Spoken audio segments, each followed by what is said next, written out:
wait and see market. Yep.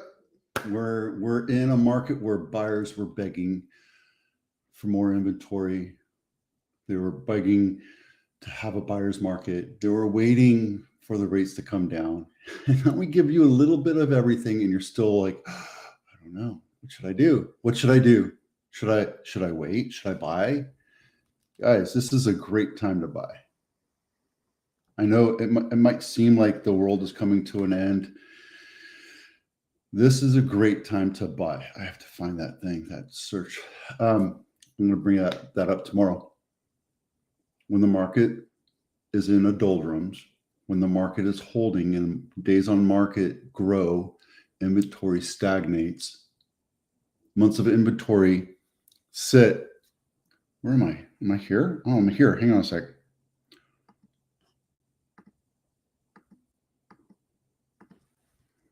There we go. When the market stagnates, this is an opportunity, right? I mean, look, I get it. It's scary. It's not the time. Is it the time? I had a meeting with a buyer on Friday, and they're like, well, we're not ready financially yet, but I think this is a good time to buy. I'm like, yeah, it is. It totally is, because there's less buyers in the market. There's less competition. And buyers are sitting there waiting for a signal. And this is your signal, right? Sellers are seeing houses sit on the market for a really long time. The house next door to me just sold at a huge discount. Originally it was 1.6. It just landed at 1.2. There's deals to be had.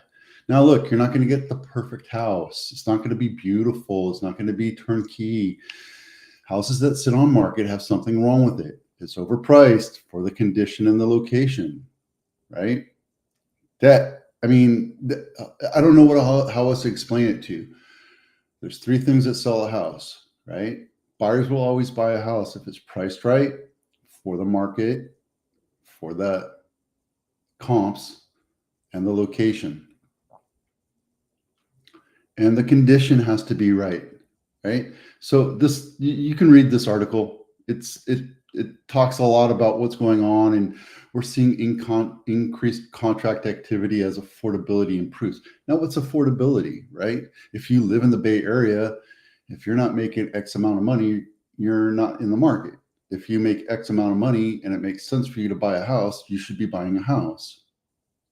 Period. Right? Now, this is all across. This is East Bay. This one was up in coarse gold, which is in the mountains, which is another thing. This is fire season, right? I know we had a little bit of rain last week, so everybody's like, oh, everything's fine. No, it's not. This is fire season. If you remember the last couple, 3-4 years, we've had major firestorms. So just be careful about where you buy, right? Coarse gold, as well as everything else in the area, are seeing huge issues with insurance. Now, how do you know if your house is in the fair plan zone, or your insurance carrier won't carry your fire insurance? Well, there's a map. I'll show you that.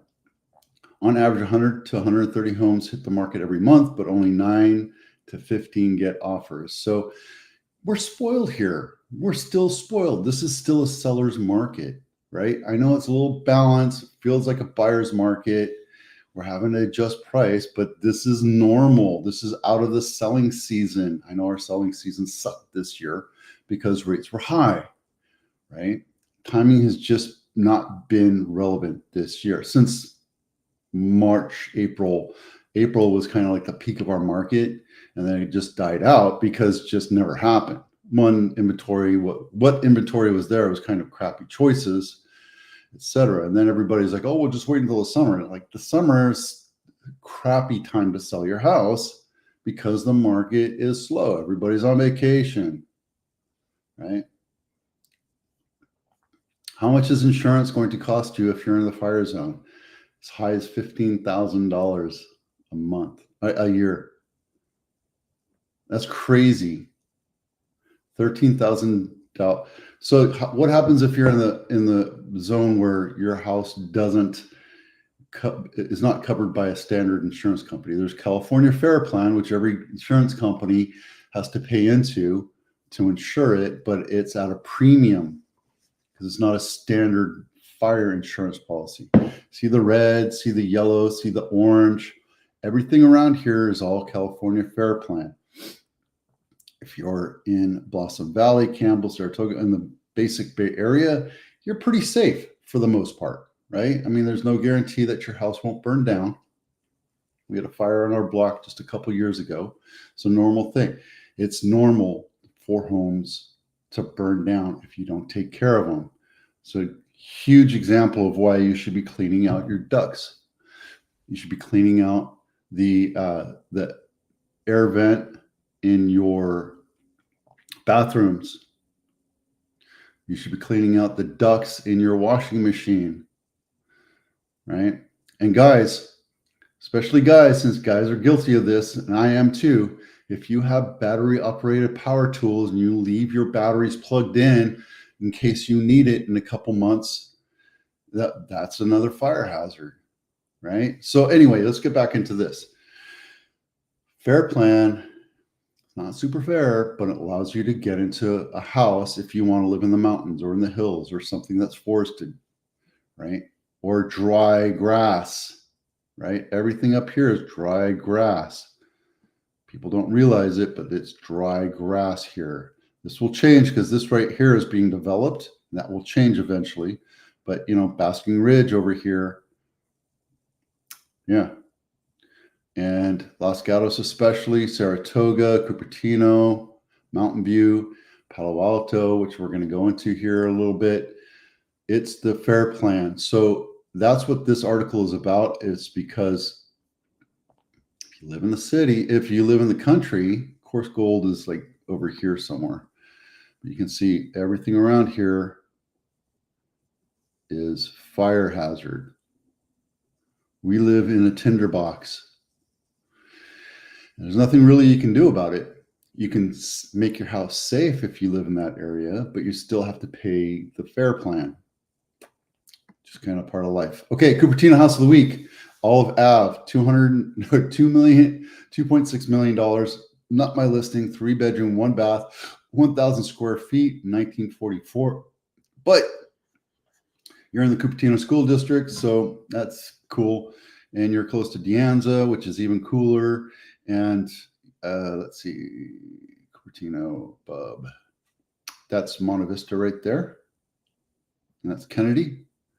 Yep. There you go. 3-bedroom, 1-bath, 81 years old, on market 46 days. Guys, Cupertino houses lasting 46 days on market. It tells me it's overpriced for the condition. You got the old oil heater. There's probably no air conditioning. Nicely staged, but you know, old galley kitchen, painted. So here's the thing, right? This is on 9,000 square feet, I believe. Oh, no, sorry, 5,300 square feet. So this should have been listed around 1.5, 1.6 to sell it. It's been on market a month and a half because it's overpriced. What people are going to do with this house is they're going to tear it down and they're going to put a McMansion on it. So if you're trying to get it for 2.6 because the quote, the thing, I'm going to wait, I'm patient, your house is going to sit on market forever. There's another house that we saw a couple of weeks ago on Almaden. This one's 10,000, it's 2.8. Guys, look, you missed the boat. 115 days on market.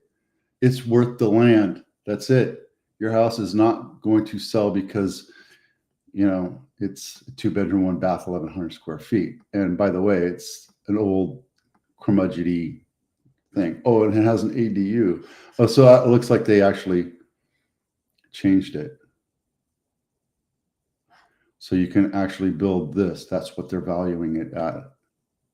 Anyway, this one's nice. Even though it's on a semi, it's a filter street. Minnesota's not a main thoroughfare like Lincoln, but Minnesota is a filter street, so you do get a little bit of traffic. But I like this house. I like the way it looks. Even though the trees are over the house, I would fix that. 4-bedroom, 2-bath, not my listing, $1.8 million. Far better buy than that one in Cupertino because that's a pretty house, right? This is Minnesota. Again, it's a busy street, and it looks like you're right next to a trail, which is nice. That's good. Let's take a look at the pictures inside. Looks like there's an anchor there.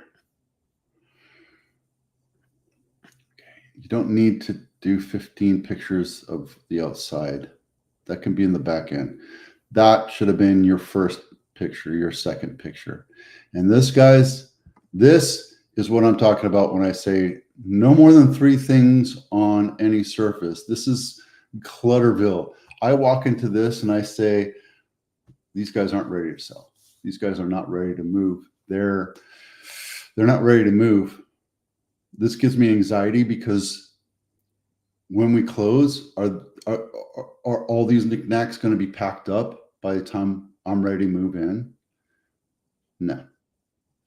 Okay. Let's go back to this. It's a nice kitchen. It's nice and clean. They put marble on it. I don't know about this. I'd probably paint this white to make it brighter and bigger and airier and get rid of that tile. And there's another type of floor right there. This picture right here gives me anxiety. Let me open this up so you can see it. Yeah, see, I know you get the little foreground, a little bokeh effect. That's really cute, but you know what? We're not selling art here. We're selling houses. Don't do the bokeh. That's dumb. Knick-knack room. Well, that's a walk-in closet. Wow, that is a walk-in closet. It's so much so that like this thing doesn't have a purpose there. That should have been moved. I don't know what that is. Oh, that picture gives me claustrophobia.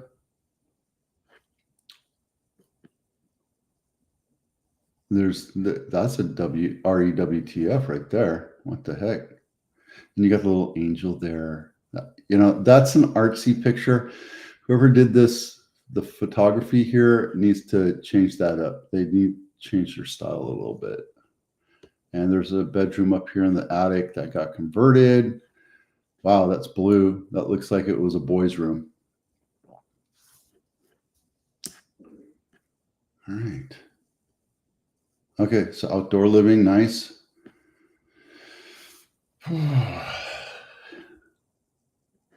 Overall, I like the look and feel of this house. But look, you're on a trail, which is okay. I don't mind that. This is a filter street, so you're going to have parking issues. You're going to have traffic issues, right? Yeah, now you're selling stuff. That's great. But this hedge allows you some privacy. I get it. But this one's going to be on market for a bit. Okay. Luxury home of the week, not my listing, $50 million. $50 million. Actually, $49,888,000. 9-bedroom, 12 and 3.5 baths because I like to scrub toilets. 16,000 square feet, built in 2025. 143 pictures and on market today. Let's take a look at where Tuscaloosa is. It's in Atherton. Nice. $50 million. See, 1.5 acres there. And it's detached. That's good. Let's take a quick look. Nice. I love the gate. I love the pool. Love the tennis pickle court. Love that door. Yeah, this is a nice house. I'm going to go personally write a check today for this one. This one's beautiful. Very opulent. Very beautiful inside. Love to do a walkthrough on this. You even have like a little electrical plug right there for you.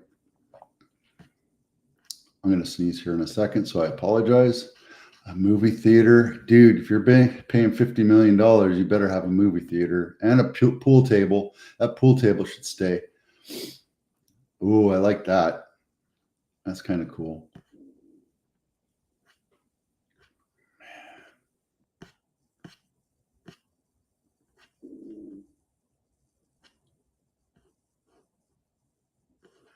It's pretty cool. All right, too many pictures. We're going to talk about that tomorrow. All right, nothing's really changing. Days on market, pretty nominal. Santa Clara, we're at 20 now.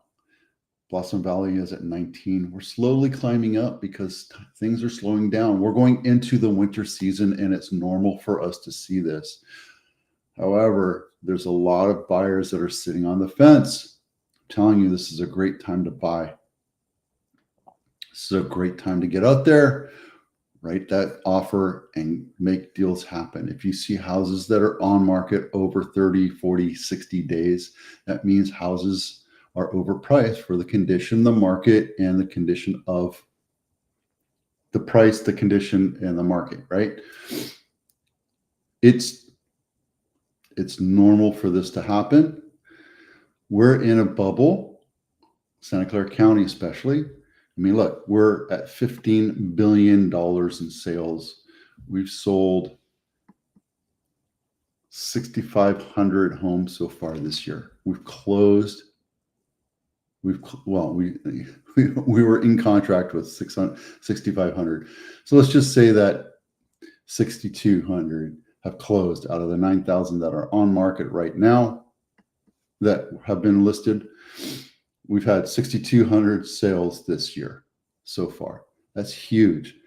Alameda and Contra Costa, they're both high volume too, but they're just not up there in price because their houses are less in cost, right?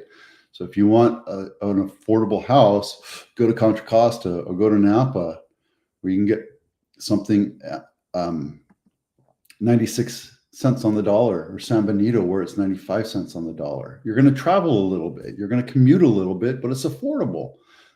In San Benito, a house is $844,000 on average. I sold a house in Hollister in Ridgemark, which is a golf course, gated community and all that, for 1.2. And it's a beautiful house. It was 3,500 square feet.